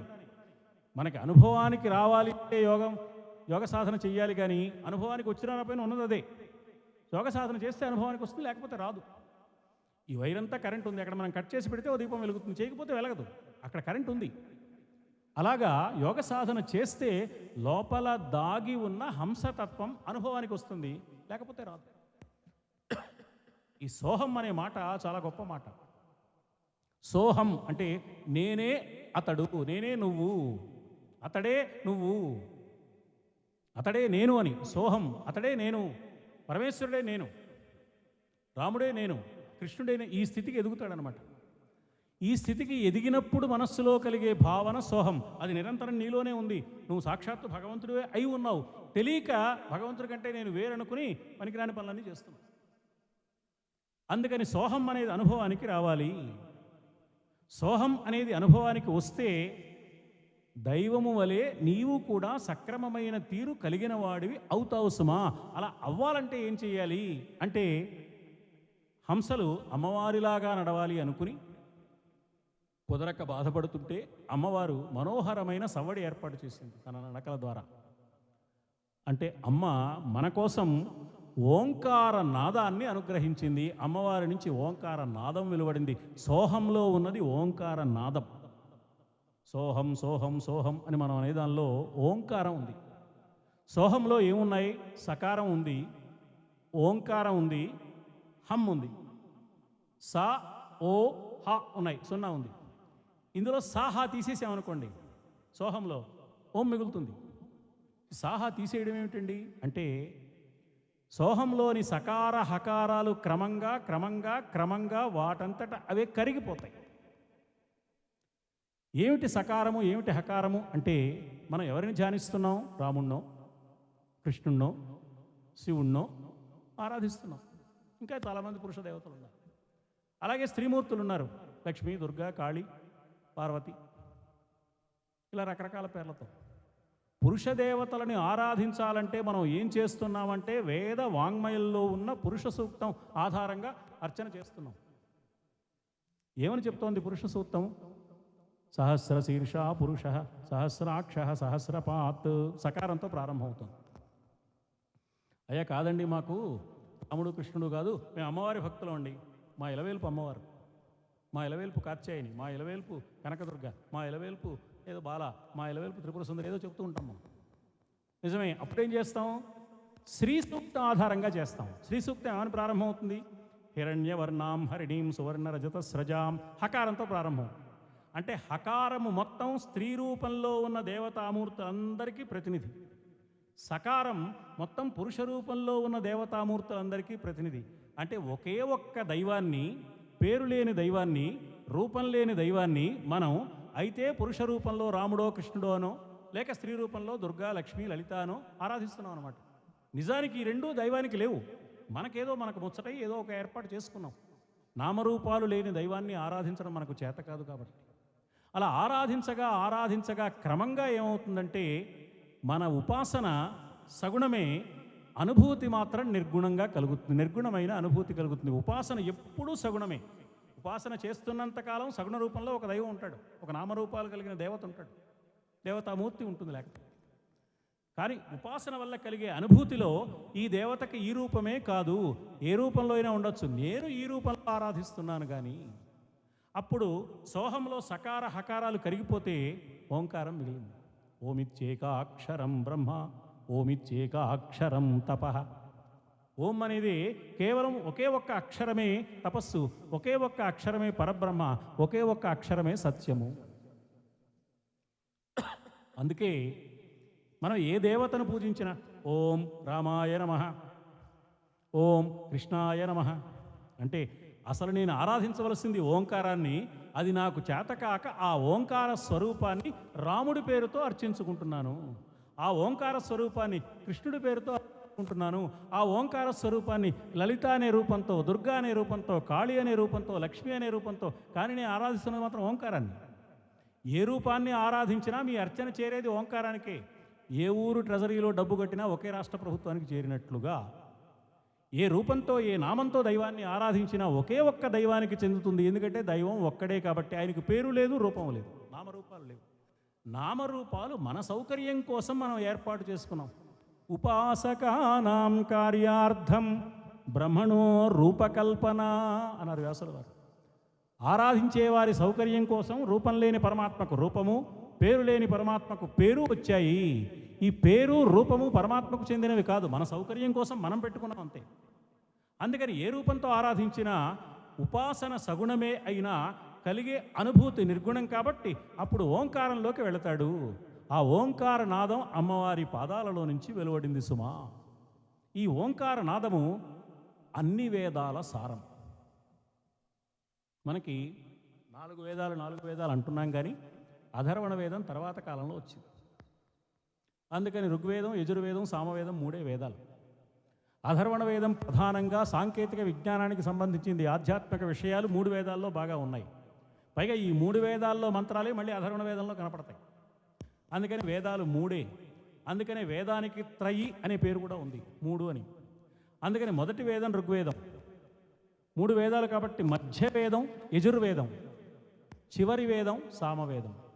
మొదటి వేదంలోని మొదటి మంత్రం అగ్నిమీళే పురోహితం.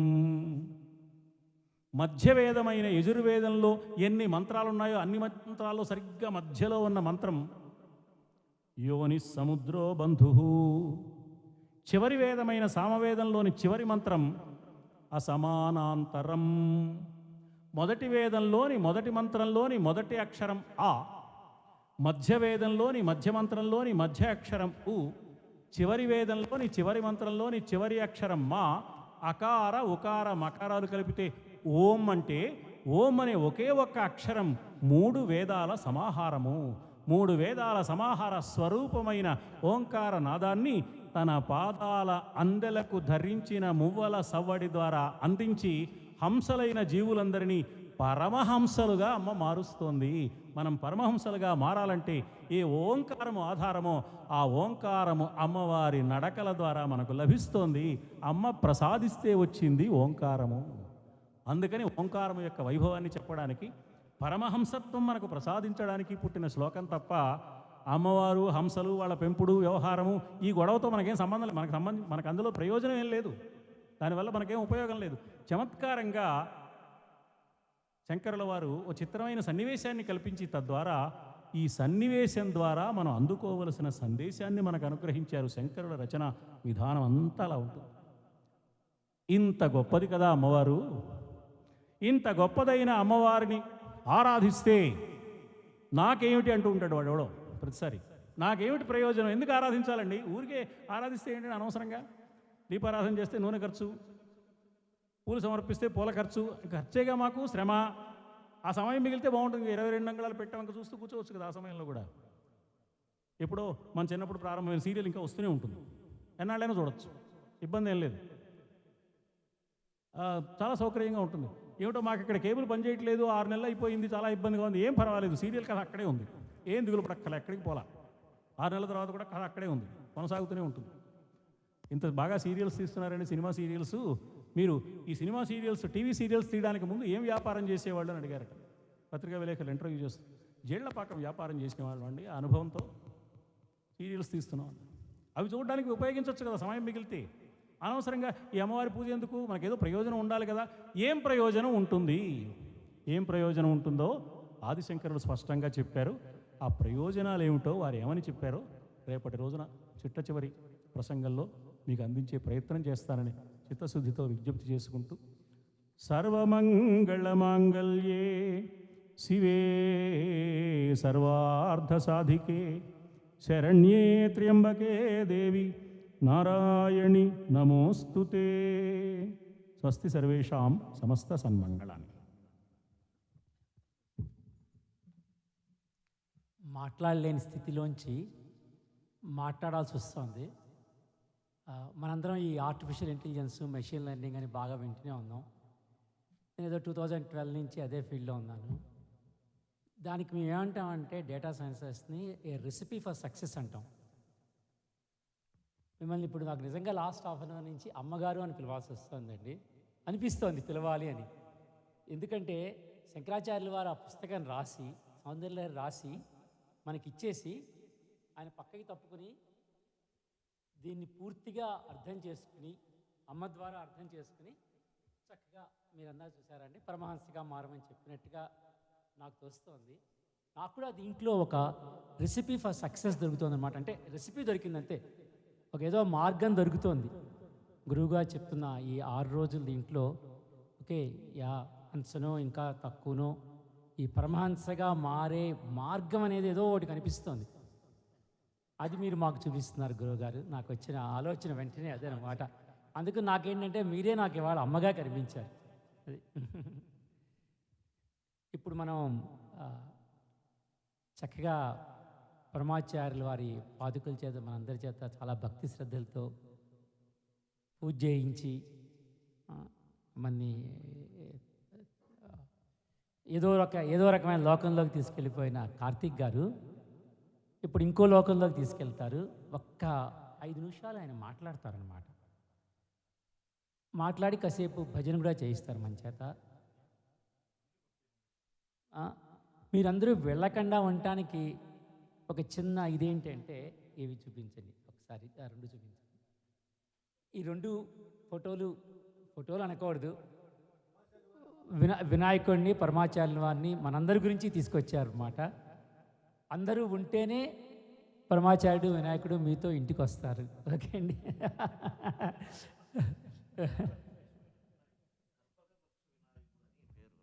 కల్పక వృక్షం అనేది ఏమంటే, కల్పక వృక్షాన్ని మనం అడిగితే ఇన్ఫినైట్గా అన్నీ మనకి ఇచ్చేస్తుంది. అట్లాగే ఈ వినాయకుడేమో తమిళనాడులో ఉన్నారు. వారు ఒక నిత్యం ఏమంటే కూడా ఆ బంగారం అలంకారంతోనే వారికి మొత్తం 365 డేస్ అట్లనే ఉంటుంది. ఆ వినాయకుడు కొండలో వెలిసిన వారు చాలా అద్భుతంగా ఉంటారు ఆ వినాయకుడు. సో ఆ వినాయకుడిని ఇంట్లో పెట్టుకున్న వాళ్ళకి ఏం ఫలితం అంటే, వాళ్ళ ఇల్లంతా అక్షయం అయిపోతుంది, లక్ష్మీ కటాక్షం అయిపోతుంది. నిరంతరం వాళ్ళకు సుఖం సంతోషంతో ఉంటుంది. చాలామంది మన ఇంటికి వస్తుంటారు, కష్టాలతో వస్తుంటారు. ఏం లేదు, పెద్ద పెద్ద పెద్ద జ్యోతిష పండితుల దగ్గర వెళ్ళి చెప్పకూడదు కానీ లక్షలు లక్షలు ఖర్చు పెట్టుకొని వస్తారు. ఏం లేదయ్యా వినాయకుడిని వెళ్ళి దర్శనం చేయి అంటే, అమ్మవారు మనలో వచ్చి వాళ్ళకి ఇది చెప్పు అది చెప్పు అంటారు. తర్వాత ఏమంటే, రాధా కళ్యాణానికి మీరు అందరూ ఇవ్వండి అని చెప్తే వెంటనే వాళ్ళ సంకల్పాలు ఎంత ఫాస్ట్గా అయిపోతుందంటే, ఎందుకంటే కలవు సంకీర్త్య కేశవం తాహం వసామి వైకుంఠే నయోగి హృదయే రవౌ మద్భక్త జత్ర గాజంతి తత్ర తిష్టామి నారద.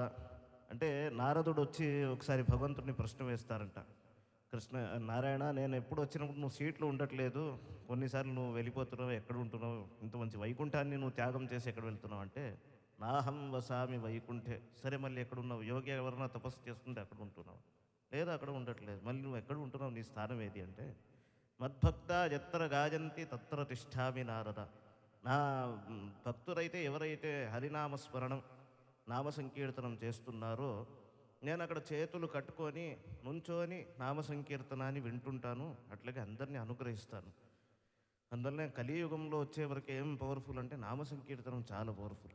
ఎందుకంటే కలియుగంలో ఏ వస్తువు తీసుకున్నా కూడా ఇది 100% ప్యూర్ అండి అన్ని స్టాంప్ కొట్టి ఇవ్వడం, కానీ purity, there is no surety and purity in any of the items.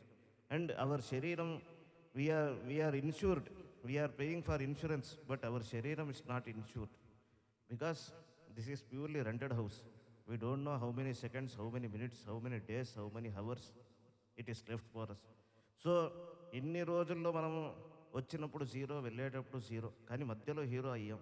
కానీ మనం ఏం చేశాము అంటే, ఏది బ్యాంకులో నువ్వు దాచుకున్నావో అది కాదు, అది ఎవరో దోచుకొని వెళ్తాడు, లేకు తరతరాలు వస్తాడు, వాడు కొట్టుకుంటారు, ఇదే జరుగుతుంది. కానీ నీ చేతులతో ఏది ఇచ్చావు భగవంతుడికి, అదే పెద్ద దాన ధర్మం. మళ్ళీ కలియుగంలో దాన ధర్మం ఏమంటే, నామ సంకీర్తనానికి ఇచ్చే గొప్ప దాన ధర్మం కంటే దాన ధర్మం అది పరిహారం కూడా అవుతుంది. అట్లాగే మనం మొక్కులతో ఇస్తే కూడా రాధా కళ్యాణం మన జస్ట్ ఒక 2 minutes ఇంట్రడక్షన్ చేసుకోవాలంటే, మనది అంతా తంజావూరులో we have born and bought, అంటే మా తాతగారు పూర్వీకులంతా తంజావూరు త్యాగరాజస్వామి ఊరు పక్కనే మాది. సో నామ సంకీర్తనం ఎవ్రీ ఏకాదశి చేస్తుంటారు, రాధా కళ్యాణం చేస్తుంటారు. ఒక ఏకాదశి చేసేటప్పుడు మహాపిరివా పల్లకిలో వెళ్తున్నారు, తంజావూరు అంతా వారు టూర్ కొట్టాలని. ఫస్ట్ గణపతి అగ్రహారంలో వచ్చి వారు వినాయకుడిని పూజ చేసేసి తర్వాత అక్కడి నుంచి తంజావూరు మొత్తం పల్లకిలో వెళ్తుంటే మాది తంజావూరులో పెద్ద హౌస్ ఉండేది ఆ టైం. సరే మా తాతగారు ఎవరి ఏకాదశి చాలామంది భక్తులు వచ్చి నామ సంకీర్తనం చేస్తుంటే ఇట్లా కళ్ళు తరిసి చూస్తే మహాపరివా పక్కన ఉన్నారు. చాలా భయపడిపోయారు. అంటే అనౌన్స్మెంట్ ఏం లేకుండా డైరెక్ట్గా వచ్చేసారు నామసంకీర్తనం. ఆ ఘనపాటి ఇంట్లో తీసుకువెళ్ళు, నేను నామ సంకీర్తనం వినాలి. తర్వాత కళ్ళు తరిసి చూస్తే మహాపరివా పక్కన ఉంటారు. మా తాతగారు చాలా భయపడిపోయారు. ఏంటి మహాపెరివ వచ్చారు, మనం ఏం అరేంజ్మెంట్స్ చేయలేదని మనసులో అనుకుంటే ఆయన పక్కన ఉన్నారు. అప్పుడు చూస్తే మహాపెరివ నవ్వుతూ, ఏంటి నేను వచ్చాను, నేను భయపడకు, నువ్వు పెద్ద ఘనపాటి కానీ నీ పాట వినాలి అని ఈరోజే నాకు నీ మాధుర్య కంఠం వినాలని నాకు సమయం దొరికింది, వచ్చాను, నువ్వు చాలా బాగా పాడావు. మళ్ళీ ఆ కళ్యాణం అంతా అయిపోయినాక పెరివా చేరులతోనే అందరికి ప్రసాదాలు ఇచ్చేసి పెరివా బయలుదేరేటప్పుడు ఒకటే ఒకటి చెప్పారు, నువ్వు నాకు ఒకటే ఒక గురుదక్షిణ ఇవ్వాలి, నేను ఎవరిని ఏం అడగలేదు, చెప్పండి స్వామి నా వల్ల అయితే నేను చేసేస్తాను. నువ్వు ఎవ్రీ ఇయర్ ఏం చేయాలంటే ఇన్ని జనాల్ని అందరినీ కలుపుకొని, ఎందుకంటే ఒక్కడు ఇవ్వడం ఒక పెద్ద అమౌంట్ ఇవ్వడం విశేషం కాదు, అందరు జనాల్ని కలుపుకొని వాళ్ళందరూ ఎతికిచ్చి, కృష్ణుడు అనేది జగద్గురు, అందరూ నన్ను జగద్గురు అంటారు కానీ కృష్ణుడే జగద్గురు, ఈ జగత్కంతా గురు కృష్ణుడు, నన్ను వాళ్ళు జగద్గురు అంటారే, ఆ కృష్ణుడికి ఆ వెళ్ళని మీరు అందరూ కలిసి రాధా కళ్యాణం చెయ్యాలి, నువ్వు భక్తులను అంతా పెట్టి, సరే స్వామి నేను చేసేస్తాను. కానీ తంజావూరులో మనకు అంత పరిచయాలు లేవు, ఇవన్నీ చాలా దూరం ఉంది గ్రామం అంటే, నీకు అదొక సమయం వస్తుంది. తర్వాత మహాపెరివ చాతుర్మాస్యం చేసేటప్పుడే మా తాతగారు హైదరాబాద్కి రావడం, ఎందుకంటే అప్పుడంతా Razakars times, it was very horrible time. అంటే ఎట్లా అంటే మన హిందువులంతా ముస్లిమ్స్ వాళ్ళు చెప్పకూడదు కానీ హౌస్ టు హౌస్ వెళ్ళి వాళ్ళ తలుపులు కొడతారు, వాళ్ళ నెత్తిలో విభూతి కుంకుమం కనిపిస్తే వాళ్ళని అటాక్ చేసేస్తారు. సో ఈ అటాక్స్ అన్నీ మానడానికి మా తాతగారిని అక్కడి నుంచి పిలిచారు, ఎందుకంటే వేద పండితులు ఇక్కడి నుంచి భయపడి వెళ్ళిపోతున్నారు. ఆ రజాకర్ టైంలో పిలిచి, మీరు ఇక్కడ రావాలి స్వామి, వేద పండితులు ఎవరు లేరు, నామ సంకీర్తనానికి మా గైడెన్స్కి ఎవరు లేరు, మీరు రావాలన్నారు. అప్పుడు తాతగారు వచ్చి వారు చేసే అనుష్ఠానం వల్ల ముస్లిమ్స్ ఎవ్వరు మన దగ్గర హిందూ జోలికే రాకుండా అయిపోయింది. అంటే అంత భయపడిపోయారు, వారు అనుష్ఠానం చేస్తే అమ్మవారి ఉపాసన ఒక అగ్ని లాంటి చుట్టేస్తుంది. సో అట్లా అయిపోయి వారందరింట్లో కార్యక్రమాలకు మీరే రావాలని అందరూ పిలిచి, అట్లా 2,000 యజమానులను ఆ కాలంలో సేకరించి, తర్వాత స్వామివారి దగ్గర వెళ్ళి చెప్పారు, స్వామి ధనుర్మాసం వచ్చేసింది, 2,000 యజమానులు తయారైపోయారు, మీరు ఓకే అంటే ఫస్ట్ రాధా కళ్యాణం మీ చేతితోనే మొదలవ్వాలి అంటే స్వామివారు అంగీకరించి, అంటే ఈ ధనుర్మాసం నుంచే మొదలుపెట్టు, ఎవ్రీ ధనుర్మాసం ఈ రాధా కళ్యాణం జరుపుతూ ఉండాలి, అంటే నీ తర్వాత నీ తరం నీ అబ్బాయిలు తీసుకోవాలి, వాళ్ళు తర్వాత వాళ్ళు కంటిన్యూ చేయాలి. అదే మాదిగా కలియుగంలో ఏంటి విశేషం అంటే నామ సంకీర్తనం, ఎందుకంటే ఏ ఒక వస్తువు ఎన్ని హోమాలు చేసినా కూడా పారాయణం, ప్రవచనం, నామ సంకీర్తనం. అంటే ధ్యాజన్ కృతే జజన్యజ్ఞై త్రేతాయాం ద్వాపరే అర్చయన్ యదాప్నోతి తదాప్నోతి కలౌ సంకీర్త్య కేశవం. కృతాయుగంలో ఏమంటే వాళ్ళ స్టామినా, వాళ్ళ శరీరం అంతా ఒక దృఢగాత్రంగా ఉండేది. Longevity of a person was very long, అంటే ల్యాక్స్ ఆఫ్ ఇయర్స్ మినిమం ఉంటుంది. సో కృతాయుగంలో అట్లా నడిచింది. యజన్యజ్ఞై, అప్పుడు కృతాయుగంలో ఏం చేశారంటే కేవలం ధ్యానంతో చేశారు. ధ్యాజన్ కృతే జజన్యజ్ఞై. మళ్ళీ త్రేతాయుగం వచ్చే లోపల 75% ప్యూరిటీ ఉండేది ఐటమ్స్లో. సో ప్రతి ఒక్క హౌస్లో యజ్ఞయాగాదులు చేయడం, ఒక ఆవు నెయ్యి కావాలంటే అంత శుద్ధిగా ఉండేది. సో ఇవన్నీ జరిగేది త్రేతాయుగంలో. ఓన్లీ యజ్ఞయాగాలతో భగవంతుడిని వారు ఇది చేసి పూజ చేసేవాళ్ళు, భగవంతుడు ప్రసన్నం అయ్యేవారు, అనుగ్రహించేవాళ్ళు. మళ్ళీ ద్వాపర యుగానికి వచ్చే లోపల ఎంత అంటే భగవంతుడిని అర్చనతో చేశారు. ద్వాపరే అర్చయన్, అంటే ద్వాపర యుగంలో ఇప్పుడు మనం ఒక అష్టోత్తరం చెప్పడానికి లేకపోతే సహస్రనామం చెప్పేస్తే మనకు 2 కప్పులు కాఫీ కావాలి, టీ కావాలి, అలసిపోతున్నాం. మళ్ళీ అప్పుడు భగవంతుడికి ఎప్పుడైనా భగవంతుడు అనేవారు అనంతుడు, శివుడైనా నారాయణుడైనా భగవత్ స్వరూపం, భగవన్నామ భగవంతుడు అనేది అనంతరం, always they are existing. So అప్పుడు ఏమంటే భగవంతుడికి అనంత నామాలు ఉండేది. వాళ్ళు అర్చన చేస్తూనే ఉంటారు, పుష్పాలు వస్తూనే ఉంటుంది, వాళ్ళు పుష్పార్చన అట ఆ విధంగా జరుగుతుంది. మళ్ళీ కలియుగంలో వచ్చే లోపల ఏం చెయ్యాలి, మన ఆయుహు క్షీణం ఉంది, మనిషి అనేది ఎన్ని రోజులు ఉంటారు అని మన చేతిలో ఏం లేదు. ఈ రోజు ఉన్నాం, రేపు మన సంగతి ఏంటి అని ప్రతి వాళ్ళకి క్వశ్చన్ మార్క్. ఆఫ్టర్ ఈ కరోనా టైం ఇంకా విపరీతంగా కలియుగ స్వభావం తీవ్రంగా ప్రతి మనిషి మీద పడుతుంది. మళ్ళీ ఏం చెయ్యాలి అంటే కలవు సంకీర్త్య కేశవం, ఎందుకంటే భగవంతుడిని సంతోషపరచాలంటే నామ సంకీర్తనం. నామ సంకీర్తనం చేసే సమయం మాత్రం ఆయన వైకుంఠంలో ఉండరు, ఎందుకంటే వైకుంఠం నుంచి ఆయన్ని లాక్కొని కిందికి వచ్చేస్తుంది. నువ్వు వచ్చే తీరాలి, నువ్వు అనుగ్రహించే తీరాలి అనేది చేసేది నామ సంకీర్తనం. అట్లాగే నామ సంకీర్తనంలో కులగోత్రం, కంచి స్వామి గారు నాకు అదే చెప్పారు, వారే మనకు ఇప్పుడు ఉండే జగద్గురువే సలహాదారు. అంటే ఫస్ట్ మహాపెరివ సలహాదారు, తర్వాత జయేంద్ర స్వామి గారు ఆ స్థానాన్ని తీసుకున్నారు, తర్వాత ఇప్పుడు శంకర విజయేంద్ర సరస్వతి స్వామి జగద్గురు ఆ స్థానాన్ని తీసుకొని నువ్వు ఏం చెయ్యాలంటే ప్రతి సంవత్సరం రాధా కళ్యాణం నీ తరతరాల నుంచి వస్తుంది, నువ్వు నామ సంకీర్తనం ఎట్లా బాగా ప్రచారం చేస్తావో రాధా కళ్యాణం అప్పుడు కూడా నువ్వు బిచ్చపోడుగా అయ్యేసి, అంటే today with the blessings of Radhakrishna పరమాత్మ ఆయన నాకు ఎంత ఐశ్వర్యం ఇచ్చారంటే తమిళ్లో పాట పాడతారు,